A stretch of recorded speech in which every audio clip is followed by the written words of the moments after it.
me dedico a pensar las paradojas de lo político en el teatro, pero desde la práctica dramatúrgica.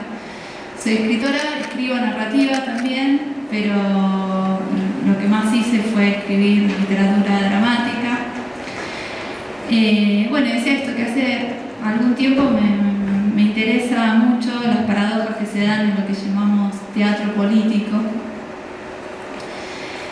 Y aunque he recurrido a algunas lecturas filosóficas para pensar el tema desde otras perspectivas, quise entenderlo desde la práctica teatral, más que desde una teoría escindida del hacer, de la creación, de la experiencia.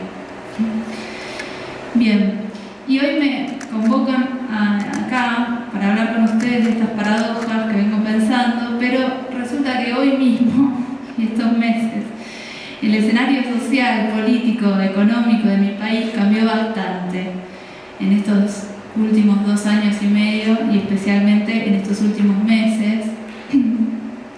Y esto me hace replantear un poco todo lo que vengo a decir acá. Bueno, justamente ayer, antes de entrar a mi taller, unos compañeros míos de trabajo, compañeros docentes de la facultad, antes de entrar al taller hay unas alumnas, me mandaron un video de la represión brutal que sufrieron, que posiblemente a ustedes no les haya llegado esa información porque la información tampoco circula.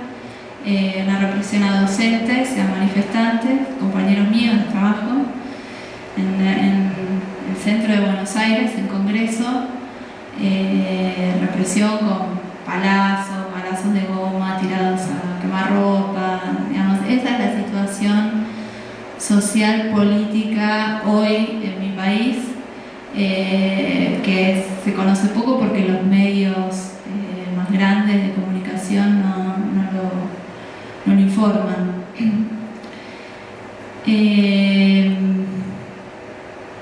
Bueno, un reclamo tranquilísimo, ¿no? El reclamo por los salarios docentes,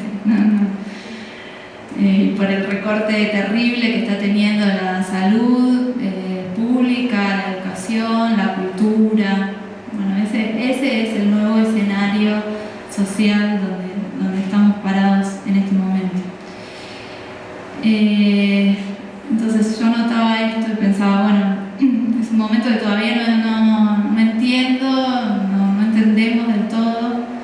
Vivimos con sorpresa un montón de cosas que pensábamos que ya estaban superadas. Bueno, la vuelta al endeudamiento con el FMI, la represión a los trabajadores, el desmantelamiento de los hospitales, la incertidumbre constante de no saber si vamos a conservar nuestros trabajos, si vamos a poder acceder a derechos básicos, como todo esto tiene relación con el arte y con el teatro, pero necesito contarles dónde estamos parados. Los derechos básicos de luz, gas, que son impagables en este momento, sobre todo en estos últimos días, digamos, desde este último mes, que hubo una devaluación terrible, los sueldos congelados y de repente un alquiler, ni hablar de un alquiler, una cuenta de luz supera el sueldo de un docente.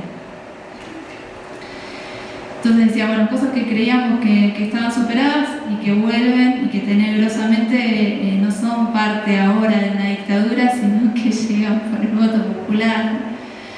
Y desde esta perplejidad, bueno, es que escribí estas palabras que voy a leer hoy, ¿no? Cosas que parecen ficción, ¿no? Discursos que parecen ficción, que parecen ilusorios, ¿no? Bolsonaro en Brasil. Pareciera más ficción que la ficción, ¿no? Esta idea de que entonces el teatro se revaloriza en su nobleza de entenderse como francamente un hecho de ficción, ¿no? Cuando todo lo demás no se dice a sí mismo ficción. Entonces, si pensamos lo político en el teatro como un lugar de conflicto con las diferentes formas sensibles que el poder hegemónico impone, tenemos que detenernos un momento y mirar alrededor este nuevo escenario devastado y sorprendente, del que por lo menos yo no entiendo del todo las causas, ni sé aún hasta dónde llegarán las consecuencias. Por eso es tan difícil hoy acá hablar de lo contemporáneo, pero bueno, vamos a hacer el intento de hablar de lo contemporáneo.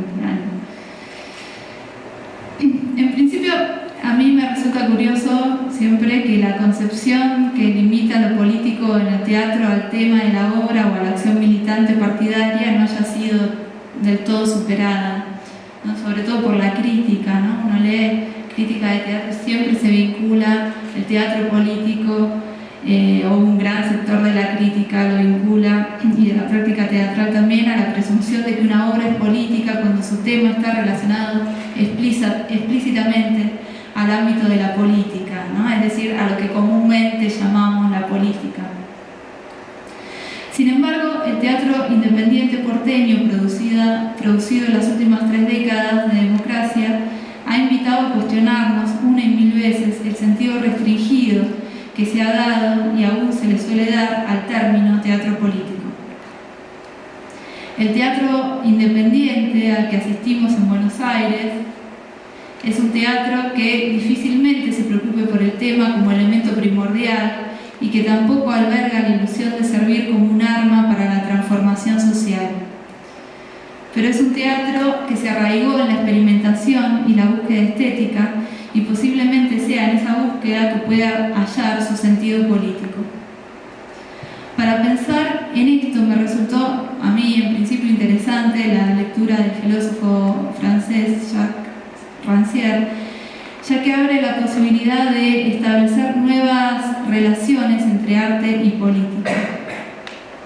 En principio, Rancière no entiende lo político en el sentido común de posesión de poder, ni en el de la lucha por alcanzarlo, sino que lo entiende como configuración de un espacio específico, refiriéndose a los modos de organización social.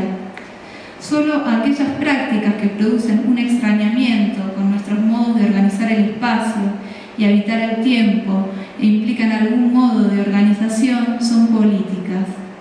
Con esto se rechaza también la idea de política entendida como un proceso de transformación en que las estrategias de los oprimidos son decididas por un grupo de expertos. Rancière ve en la política un dispositivo no regulado por los esquemas establecidos de reparto social, un proceso experimental o performático y no teórico o cognitivo. Es interesante también pensar entonces que en este sentido no existiría una filosofía política ni un teatro político, sino una experiencia política. Cuestionada entonces la concepción tradicional de lo político, podemos pensar que en el teatro porteño, que se afianza en los años 90, ¿no? Una época marcada por la apatía política, por el neoliberalismo, en muchos ámbitos, las búsquedas estéticas rupturistas de un teatro representativo y militante fueron también una forma de ser política. Es en este proceso experimental donde se configura lo sensible. El problema no concierne a la validez moral o política del mensaje transmitido por el dispositivo representativo, sino que concierne a ese dispositivo mismo.